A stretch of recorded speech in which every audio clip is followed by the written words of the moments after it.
Bahaye ikaze hano kuri More Life TV. Uyu uri imbere yanyu ni Jom Jom. Nkaba rero nje kubagezaho ikiganiro nabateguriye uyu munsi. Nkaba ngiye kubaganirira kuri evenement yabaye mu 2022. Iyi evenement ikaba yarabereye mu Bwongereza. Hanyuma ugiye kutuganiriza ku bijyanye n'iki. Mu by'ukuri maze iminsi ndeba ukuntu isi iri kugenda, nkomeza kugerageza kugira ngo ndebe ko hari ahantu nafatisha ikintu mu by'ukuri cyabaye nk'ikintu cy'imbarutso cyane cyane, uretse kuba twasubira inyuma muri 2019 tukareba ibijyanye na covid, ndetse tukaba twasubira inyuma cyane tukagera muri 2008 aho ubukungu bw'isi bwari bwaguye cyane cyane hano muri Amerika. Izo evenement zose zagiye zigira effet ku buzima bw'abantu batuye kuri iyi si, cyane cyane abakristo. Rero mu 2019 habaye icyorezo kiraza gihindura ibintu byinshi, gihindura uburyo abantu babayeho, gihindura uburyo abantu babanaga, abantu uburyo batravelingaga, gihindura ibintu byinshi, ndetse kandi ubona ko isi uhereye mu 2018 yahindutse cyane, 19 mu mbabarire. Hanyuma birakomeza birazamuka kugeza mu 2022 ariho cyane cyane ngiye kuganira namwe. Mu 2022 habaye umuhango ukomeye cyane witwa Commonwealth Games, ubera mu Bwongereza. Ndumva waratangiye mu kwa 7 urangira mu kwa 8. Hanyuma uwo muhango ndumva waramaze nk'iminsi 10, maze iminsi 10 niba ntibeshye. Ariko hari ikintu cyabaye muri uwo muhango ari nacyo tugiye kuganiraho cyane. Ngiye kubakinira video iraza gutwara iminota 3 gusa, hanyuma turagaruka tuyiganireho iyo video. Ndababwira icyo ntekereza ari nacyo cyatumye iyi video nyikora. Reka rero turebe iyo video, hanyuma tugaruke, hanyuma tuganire.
nk'uko rero mubibona ni uko byari byifashe. Mwabonye ko abaramya baramije, ababyinnye babyinnye, ariko mu by'ukuri ni evenema yahinduye ubuzima bw'abakristo benshi. Uyu muhango wabereyemo ibintu byinshi. Iyi ni video ngufi cyane. Ugiye kureba video ifite iminota 20, urumva mwabonamo ibintu byinshi. Mwakumva amagambo bagiye bavuga, mwakumva indirimbo bagiye bayiririmbira Imana, mwakumva ndetse n'ubwabo bavuga izina ryayo, bavuga bati iyi ni Ba, ni ancient God. Urabyumva? Rero uyu muhango wari witabiriwe cyane n'abantu bakomeye, ndetse na King Charles yari ari mu bari bitabiriye uyu muhango, ndetse n'abandi bantu bakomeye cyane, ndetse n'abapriest baba Freemason nibo bari bayoboye uyu muhango. Uti John, urashaka kuvuga iki? Turebe ijambo riri mu Byahishuwe 12 umurongo wa 22. Haranditse ngo nuko rero wajuruwe namwe abaririmo nimwishime, naho wowe wasiwe nawe wanyanja we, mugushyishyano kuko Satani abamanukiye afite umujinya mwinshi, azi yuko afite igihe gito. Uti John, kubera iki iri jambo? Mu gutangira k'uyu muhango, igihe iyi Mana yabo yari igiye gusohoka aho yari iri, hari ishusho yamanutse ivuye mu ijuru, iramanuka ibengerana cyane, igwa ahantu, umukobwa aragenda arayitora, ibengerana nk'ibuye. Umukobwa aragenda afata iryo buye ararizana, uwo mukobwa ni nawe wari wicaye hejuru ya kiriya kimana. Ibyo byose ni ibimenyetso. Icyo mbibabwirira ni ukugira ngo namwe ubwanyu musubireyo, mugende murebe iyo video neza. Iyo evenema abantu barayivuze, abandi ntibabimenye, ntibageze gute, ariko ibihugu byinshi byari byatendinze uyu muhango. Abantu benshi bari bahagarariwe, amadarapo yazamutse. Ni ukuvuga iki rero? Ni ukuvuga ngo uko kumurika kw'Imana, cyangwa se kumurika, ndetse bakanavuga ko ari igihe donc isi yahindutse, yakiritse, new era, it's new age, mbese ibintu byose byahindutse, kuko noneho ngo babonye ikintu gishobora kubahuza, gishobora guhuza amadini, gishobora guhuza abakristo, kigahuza abisilamu, kigahuza abantu bose bo mu madini yose. Icyo kintu kikaba ari igisembore noneho kigiye kubaho, kikaba gishobora kuba cyabahuza, kuko aba bantu ubona bananiwe guhuza, bananiwe kugendana, bananiwe, donc ni ukuzana amahoro. Kwa kundi Bibiliya ivuga ngo bazavuga ngo batuzanye amahoro, tuje kubaha amahoro. Urabyumva? Iki gihe mu magambo n'amaspeech yose yabaye muri uyu muhango, nicyo bagaragaza, nicyo bavugaga bati mwebwe tugiye reka dufate iki kintu, dufate iyi Ba, hanyuma tuyigire sembore, iduhuze twese kuko twananiwe guhura. Mubyibuke ko umugambi wa mbere Antikristo afite azaza avuga ngo amahoro amahoro, nsanya amahoro, ndashaka ngo mutuze.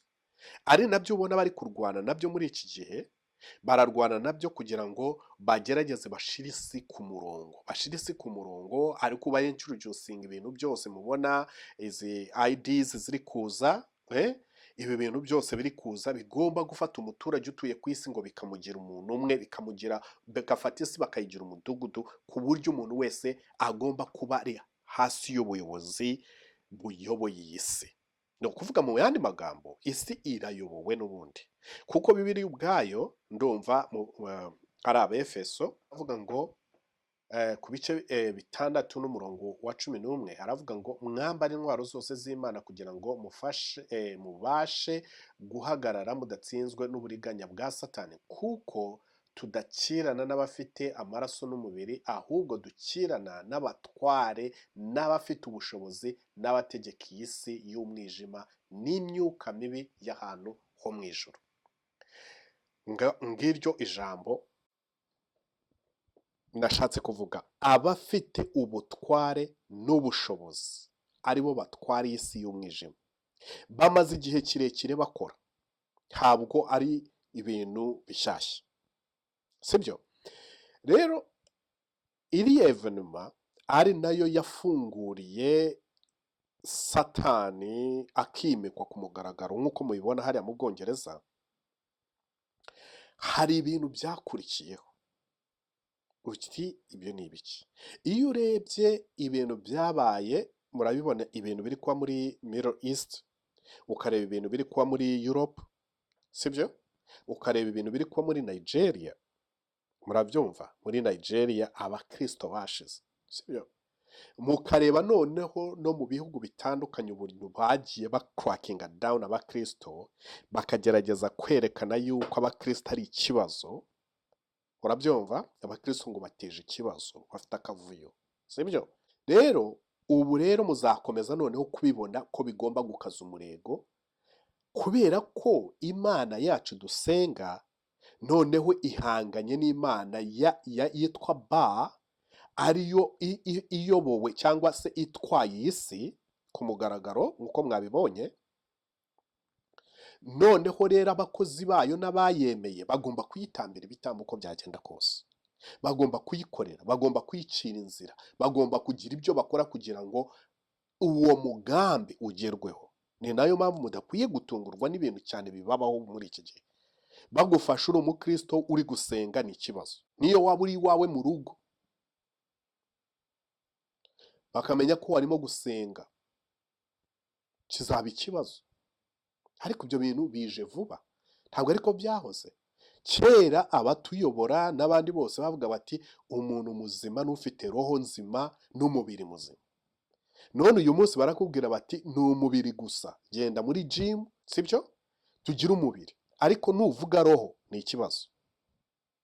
Urabyumva? Nuvuga roho, mwarabibonye byabaye hano muri Amerika, uyu muntu Charlie Kirk babishe izuba riva. Cya ni ikimenyetso. Uriya ntabwo yari umuntu mubi nk'uko media irwanya abantu nk'abariya ivuga. Yari umuntu uvuga uti abantu bakwiye kubaho, bagomba kugenda gutya, abantu bakwiye kubaho gutya, ibintu byose bikwiye kuba biri mu murongo, tugomba kubaha amategeko, tugomba kubaha ikiremwa muntu, tugomba kurengera abana bicwa bataravuka, tugomba kuhagarara tukavuga ukuri uko kuri. Nicyo yaziraga, ariko yarashwe izuba riva. Izuba riva, amahanga yose areba, mwese mwarabibonye. Hari abandi bantu bari bakomeye nabo bafite ijwi rikomeye cyane bavugira Imana nka TB Joshua, nawe yagiye amanzaganya aragenda. Hari n'abandi benshi bagiye bagenda kuri amajwi akomeye ari kugececeshwa. Urabyumva? Ni ukuguhamagara bakakubwira bati turashaka rero ugabanye induru zawe, ugabanye ibyo uvuga, nutabikora tuzareba uko tukugenza. Urabyumva? Ariko iki jambo ry'Imana ryatubwiye ngo n'isi itwarwa n'abantu bafite ubushobozi, bafite amategeko, bandika amategeko bakayashiraho ndetse bakayenforcinga. Ntabwo Satani azamanuka mu ijuru nk'uko nahoze mbabwira ngo iryo buye ryamanutse risa n'inyenyeri rikamanuka rikagwa hasi umukobwa akaritoroya. Afite abantu akoresha, afite abantu akorana nabo, afite abantu aha amabwiriza. Mumaze iminsi mwumva umukire w'umuherwe cyane avuga ati umubare w'abantu ku isi ni mwinshi, urakabije, abantu bakwiye kugabanuka. Tuzakoresha uburyo bwose, tuzakoresha formula donc ishoboka n'idashoboka kugira ngo umubare w'abantu batuye ku isi ugabanuke. Ariko ibyo ngibyo biri kuva he? Ibyo birava mu itangiriro, aho Imana yabwiraga umuntu ndetse na Satani arabwira ati wa mugore we, urubyaro rwawe ruramuka rubonye wowe wa nzoka we ruzakumena umutwe, ariko nawe uzaruma agasinsino. urwo rwango rero Imana yashize hagati y'umugore n'inzoka nirwo ruvugisha bariya bantu mubona, nirwo ruvugisha bariya bantu mubona bavuga bati abantu bakwiye kugenda, bagomba gupfa, bagomba kuvaho, ni benshi. urwo rwango nirwo Satani anyuza muri bariya bantu.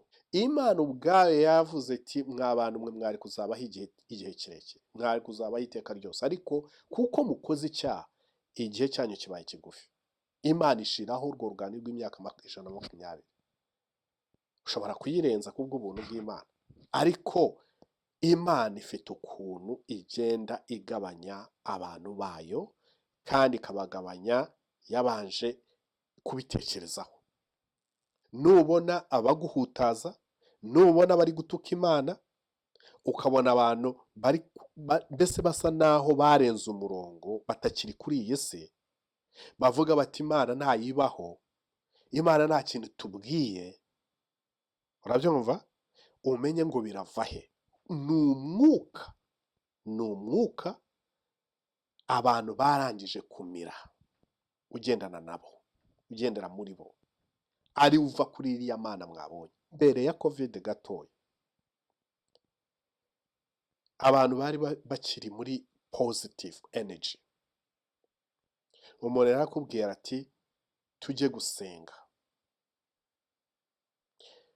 ukumva arakwifuriza ko ugira roho nzima, akanagushigikira, ndetse akanabwira abantu ati aba bantu bacu nimubigishe baba abantu beza, baba abantu bazima, be kuba gukomeza kugira ubusharire, baye gusharirirwa cyane, batuze bamererwe neza. Ariko uwo ni ikibazo.